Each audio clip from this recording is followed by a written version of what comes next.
Story 1. They say there's no such thing as a safe pizza delivery at 2 a.m. I never believed it until I found myself standing on the sagging porch of a dilapidated farmhouse, thunder rolling overhead, a single yellow bulb flickering in the distance, and a hot pizza box burning my palm. I'd been driving for 4 hours straight, my shift stretching into the early morning. I'd handled rude customers, drunks who tipped in coins, even that one time someone pretended to be their roommate and refused to pay. But nothing compared to the order that popped up just after midnight, 123 Elm Road. Deep in the woods. Do not call. The dispatcher's voice was clipped, she'd warned me, but double pay for a remote drop was hard to resist. My GPS balked at the address, so I navigated by memory and the dim glow of my headlights. Fields and empty barns gave way to gravel, then a narrow dirt lane choked by overhanging pines. My phone showed no service. Rain slicked the road, turning it into a river of mud. My knuckles whitened on the wheel. Finally, the farmhouse appeared, weather-beaten wood, broken windows crudely boarded, and that single bulb swaying above the porch. I killed the engine and grabbed the box. The moment I stepped into the downpour, the wind tore at my jacket, rain stinging my face. I knocked on the door. Thud. I knocked again. The door creaked open. Inside was a foyer frozen in time, peeling floral wallpaper, a broken mirror reflecting my pale face, and muddy footprints trailing off into the gloom. My flashlight beam danced across an overturned rocking chair and a dusty mantel where a faded family photo had been scratched out with frantic claw marks. Pizza delivery. I called, voice quivering. Silence. I stepped over shards of glass and set the box on a rickety table. My boots squished against something soft, wet leaves or maybe something worse. A faint hum reached my ears. I froze. It sounded like an old radio searching for signal. My pulse thundered as I realized the noise was coming from upstairs. I should have left then. But I needed proof of delivery. I swallowed hard, swallowed my fear, and climbed the narrow staircase. Each step groaned under my weight, echoing like a countdown. At the top, the hallway stretched into darkness, doors lining both sides. One door was ajar, yellow light spilling out. Inside, a man stood with his back to me, staring out a grimy window. He wore a threadbare shirt, jeans caked in mud. He turned slowly, face gaunt, eyes hollow. In his hand was a coil of rope, the end knotted into a noose. "Sir," I managed, voice cracking. "Pizza, your order." I held out the box. The yellow light flickered, casting his face in and out of shadow. He didn't speak. Then he set the rope on the bed and said, "They're still here." His voice was a rasp, low and hollow. "Who's here?" My throat felt raw. He shrugged. "My family.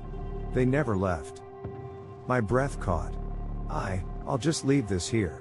I backed toward the door, my flashlight beam jittering across the walls. He watched me go. The door slammed behind me so hard the house trembled. I dashed down the stairs, rain hammering my back. At the bottom, the front door slammed again, locked from the outside. Panic surged. I yanked at the knob. It wouldn't budge. Footsteps pounded on the porch above. I risked a glance out a cracked window. He was standing at the top of the stairs, the rope slung over his shoulder like a noose for prey.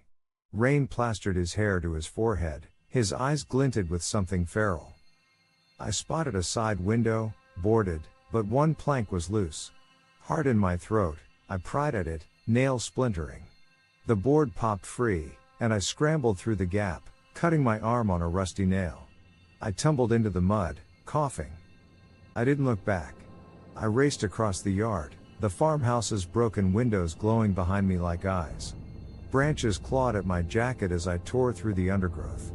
My lungs burned, my legs shook.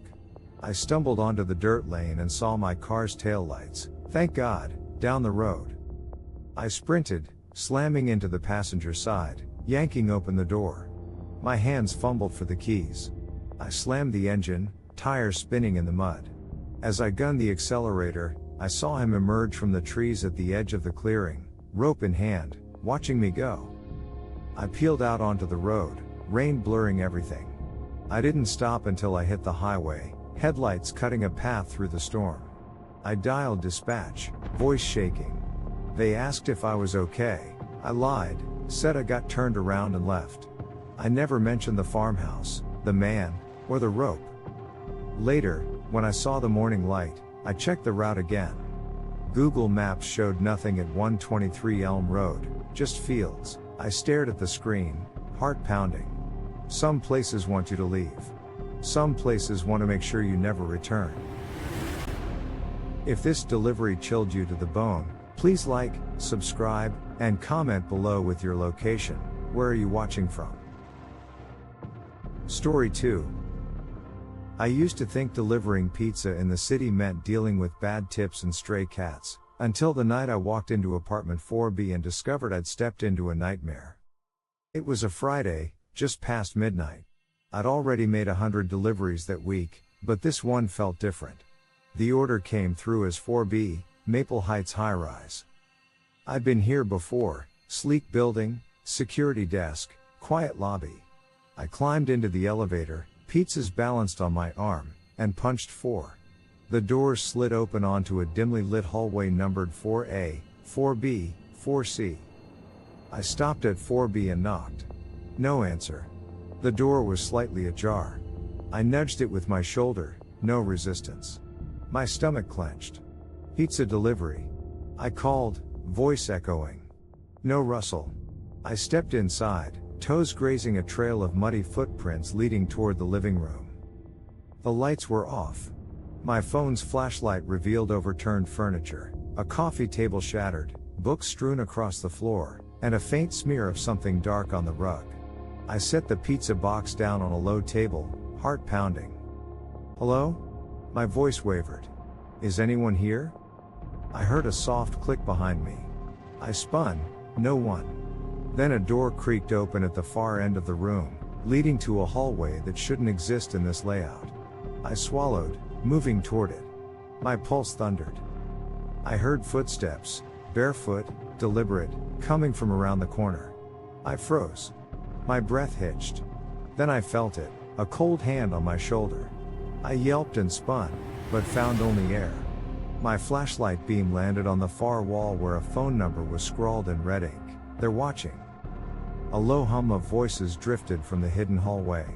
I backed away, grabbing the pizza box like a shield. The voices grew louder, 2 men arguing in whispers about the drop and no mistakes. I needed help. I fumbled for my phone, no service. Panic burned in my chest.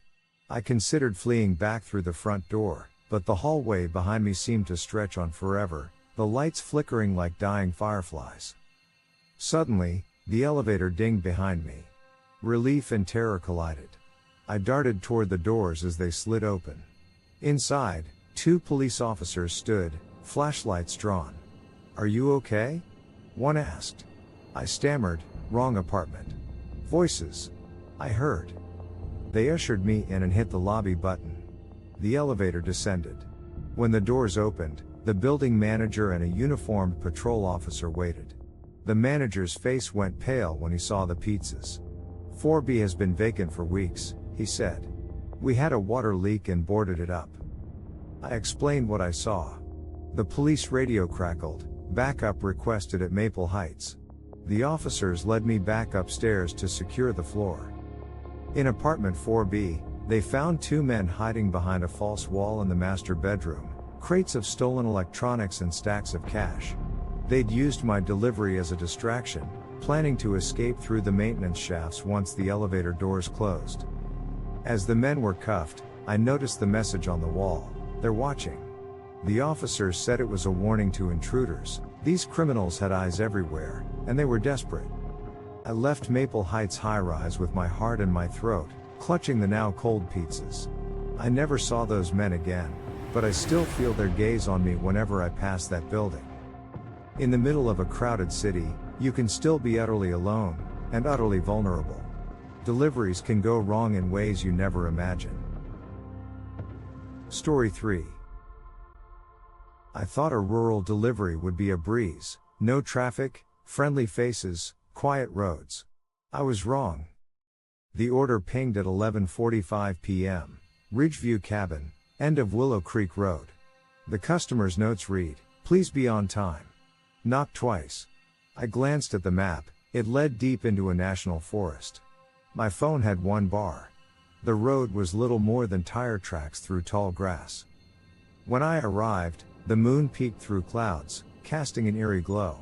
The cabin sat alone in a clearing, windows dark, chimney cold. I parked and grabbed the pizzas. I knocked once. Nothing. Twice. The door creaked open, revealing a dim entryway lined with hunting gear and muddy boots. "Pizza delivery." I called, stepping inside. The air smelled of damp wood and decay. My flashlight beam caught a wall of mounted animal heads, their glassy eyes reflecting back. I set the box on a rough-hewn table. Footsteps echoed above. My heart thudded. I climbed the steep stairs, wood planks groaning. At the top, a narrow landing led to two doors. One was slightly open. I peeked in. A bedroom, bed neatly made, clothes folded on a chair. No one. Then I heard the door behind me close. I spun, empty hallway.